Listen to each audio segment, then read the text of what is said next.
Buenos días, hermanas. Vamos a continuar con la serie La Palabra de Dios y el tema de hoy es el tema número 13 y lo he titulado El Pacto.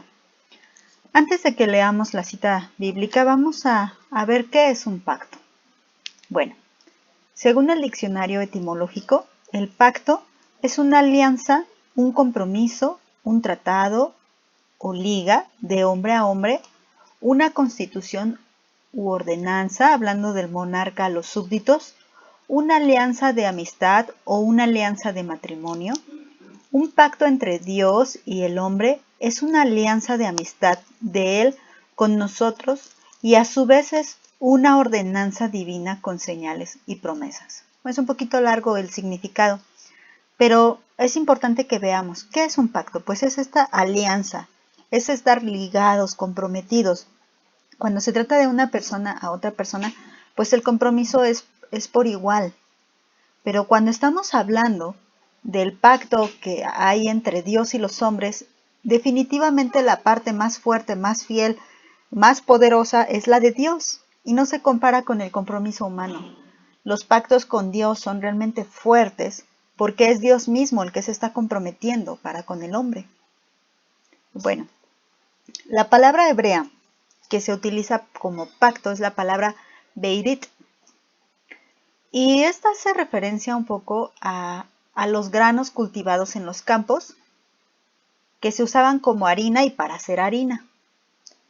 Es importante esto, fíjense que me gustó incluirlo porque me llamó la atención esta segunda parte del significado hebreo de esta palabra. Dice que los tallos de los granos se queman para hacer algo que se llama potasa. ¿Qué es esta potasa? No es más que la ceniza de estos vegetales quemados. Y esta ceniza se utiliza para hacer jabón. Entonces, ¿para qué se utiliza el jabón? Pues para limpiar, para hacer algo más blanco, más brillante. Entonces, es curioso ver cómo la palabra de Dios utiliza la palabra pacto, que hace referencia a estos vegetales o estos granos que fueron quemados y que se utilizan luego como potasa o como para hacer jabón y para dejar algo más limpio.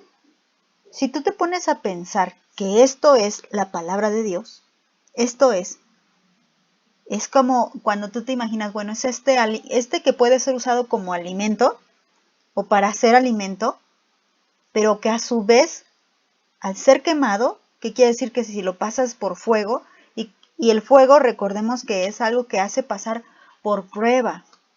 O sea, la palabra de Dios puede ser probada. Y aunque quedara hecha cenizas, pues con las mismas cenizas el Señor te limpiaría. Es sorprendente, es maravilloso este significado, por eso quise incluirlo. Y bueno, la palabra pacto aparece 284 veces en la Biblia. Y otra forma de traducir esta palabra es como si el Señor dijera, yo entre los hombres. Claro, cuando el pacto se refiere a Dios con los hombres, porque también vamos a encontrar la palabra pacto, pero de hombres con hombres. Tal tenemos el caso de Abimelech, Abraham con Abimelech y Isaac también con el Abimelech. Bueno, son pactos que hicieron entre personas. Pero hablando del pacto que Dios establece para con los hombres, es como si el Señor estuviera diciendo, yo estoy entre ustedes. ¿Ven qué maravilloso significado? El significado que vimos primero acerca de esta liga de amistad, esta alianza, este compromiso, esto que si viene de parte de Dios, trae señales, trae promesas. Y luego también vimos su significado hebreo, como que aun cuando fuera quemado, con las mismas cenizas se hace jabón para limpiar. Y vemos también que también significa que Dios está entre nosotros. Esto es lo hermoso de la palabra pacto. Bueno, ¿y qué tiene que ver esto con nuestra serie de la palabra de Dios? Pues bueno, que otra forma que conocemos la palabra de Dios es como la palabra del pacto. Leamos un poquito, unos versículos donde aparece por primera vez esta palabra, la palabra pacto, y está en el libro de Génesis, capítulo 9, del versículo 8 al 17. Está un poquito largo, nada más vamos a meditar en cuanto a qué se refería el Señor cuando dijo que Él iba a hacer un pacto, ¿no? Entonces leamos el versículo 8 y dice así: y habló Dios a Noé y a sus hijos con él, diciendo: he aquí que yo establezco mi pacto con vosotros y con vuestros descendientes después de vosotros, y con todo ser viviente que está con vosotros, aves, animales y toda bestia de la tierra que está con vosotros, desde todos los que salieron del arca hasta todo animal de la tierra. Vuelvo a repetirles. El versículo 9, vean cómo es Dios el que está hablando y dice él: yo lo establezco. No es como que Noé lo estableció, sino que es Dios el que lo establece.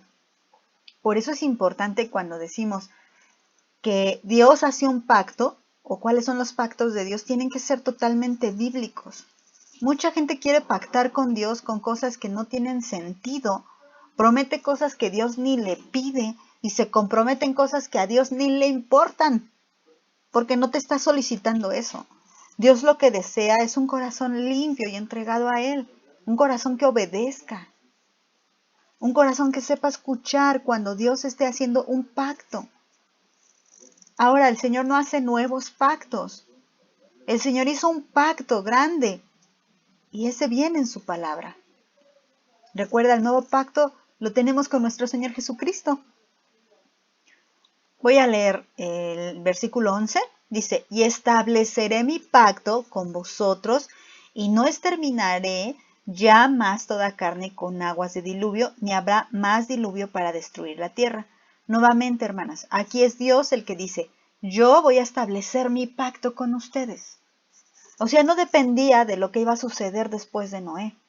Sabemos que no mucho después, inmediatamente después, digamos, ni siquiera tuvo que llegar otra generación, sino que uno de los que salieron del arca, esta arca de salvación, uno de los que salieron se corrompió y volvió a pecar.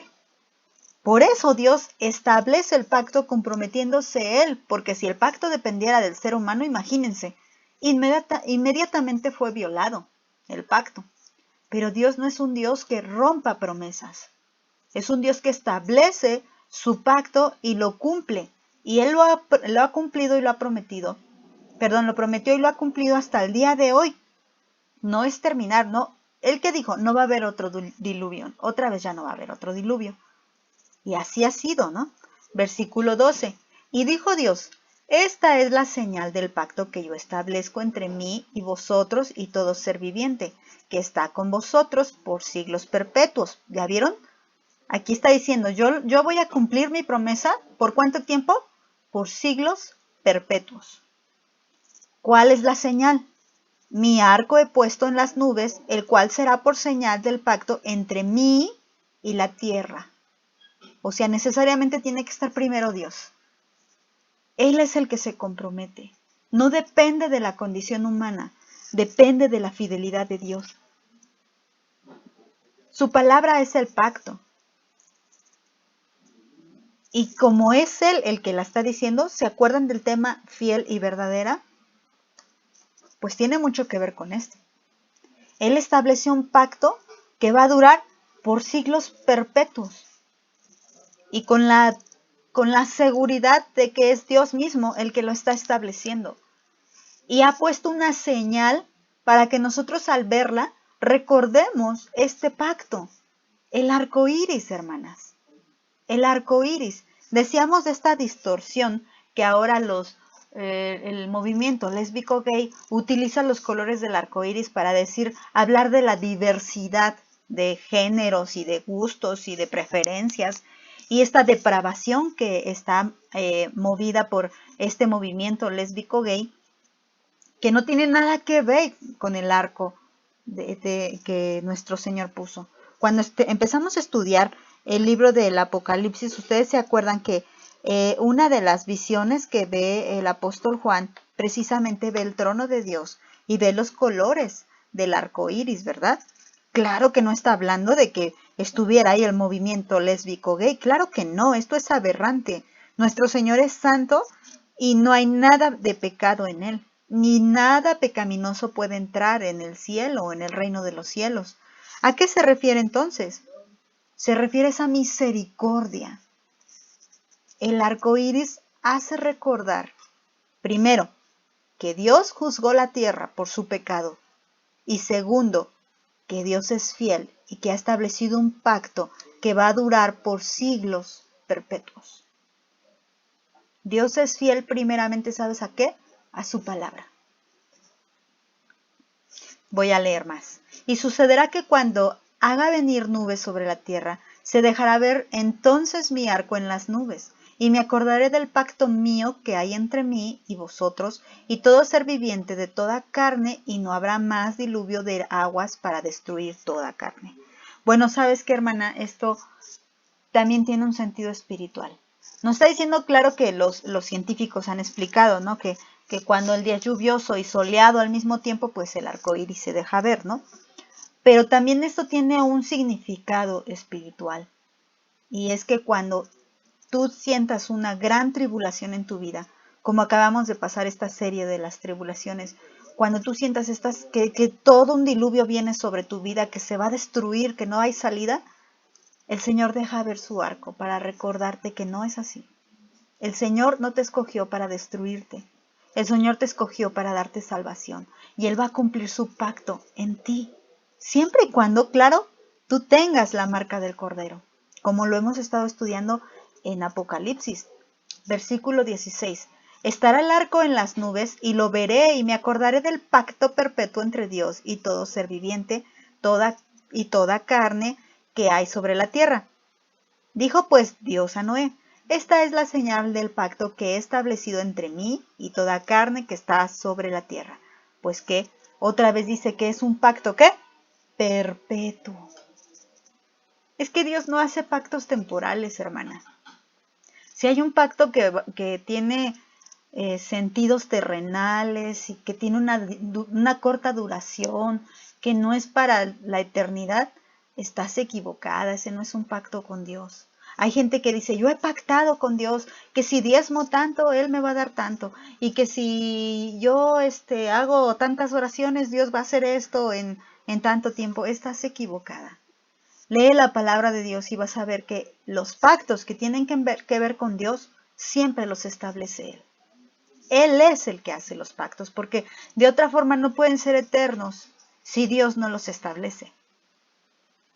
Si tú los estableces, pues entonces tendrá muy corta duración, y para Dios no es importante esto.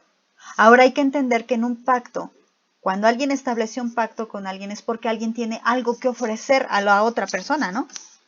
Cuando era un pacto entre dos personas, por ejemplo en el caso de Abraham y Abimelech, era pues que ni uno se iba a meter con otro, ¿no? O sea, cada quien iba a respetar su territorio y uno no iba a pasar para el territorio del otro. Entonces había una ventaja, ¿no? O sea, Abimelech le dice: ok, yo no me meto contigo, ese es el beneficio que te ofrezco, pero tú no te metas conmigo. Entonces ahí había un acuerdo, algo lineal, algo horizontal, de dos personas con la misma condición que podían darse y recibir algo a cambio, ¿no? Pero tú, ¿qué puedes darle a Dios que Él pueda sacar ventaja de eso? ¿Qué puedes decirle? Ándale, pues te conviene, Dios. Mira, te conviene, vamos a pactar de esta manera. Hermana, si acaso piensas que tus diezmos, tus ofrendas o tus oraciones le van a hacer como que considerar a Dios, tomar en cuenta tu pacto, estás equivocada. No hay nada que tú puedas ofrecerle que sea bueno para Dios, que lo convenza y que le convenga. Dice la palabra de Dios que nuestras mejores obras son como trapos de inmundicia. Vamos a continuar. Hay otra cita ahí en Éxodo 34, 28 y 29 y habla nuevamente de este pacto, pero hablamos en Génesis acerca del pacto del arco iris, digámoslo así, ¿no? Ahora vamos a hablar de otro pacto, porque yo les estoy diciendo que el pacto es la palabra de Dios, ¿no? Bueno, pues ¿en qué me baso para decir esto? Pues aquí está Éxodo 34, 28 y 29, dice así: y él estuvo allí, está hablando de Moisés, y él estuvo allí con Jehová 40 días y 40 noches, no comió pan ni bebió agua, y escribió en tablas las palabras del pacto, los 10 mandamientos. ¿Ya viste? El pacto también son los 10 mandamientos. ¡Qué hermoso! Y aconteció que descendió Moisés del monte Sinaí con las 2 tablas del testimonio en su mano, al descender del monte, y no sabía Moisés que la piel de su rostro resplandecía después de que hubo hablado con Dios. Bueno, ya hemos hablado de este tema y ahí hay otro tema de la serie, de las miniseries. Este se llama Con los rostros resplandecientes, donde analizamos más este versículo. Pero hablando en cuanto del pacto, fíjate cuál fue el beneficio de Moisés. El Señor le da el pacto y Moisés recibe la palabra y aparte lo hace brillar. ¿Ven? Dios ofrece algo a Moisés. Le da dirección, le da luz, le da autoridad, lo respalda, lo acompaña. Siempre y cuando Moisés estuviera en sus mandamientos. ¿Y Moisés qué podía ofrecerle a cambio a Dios? Nada, hermano. Nada, porque aún estar en los mandamientos de Dios no es para bien de Dios. Él no va a ser más Dios o menos Dios porque tú le obedezcas o no. Pero tú, si tú obedeces sus mandamientos, tú tienes todo el beneficio de Dios. Así que el pacto, la palabra de Dios, tiene como para nosotros decir ganar, ganar. Porque no tengo nada bueno que ofrecerle a Dios. Y porque Él me puede dar esta dirección. Cada palabra que leemos en la Biblia es parte de su pacto. Que Dios te bendiga, hermano.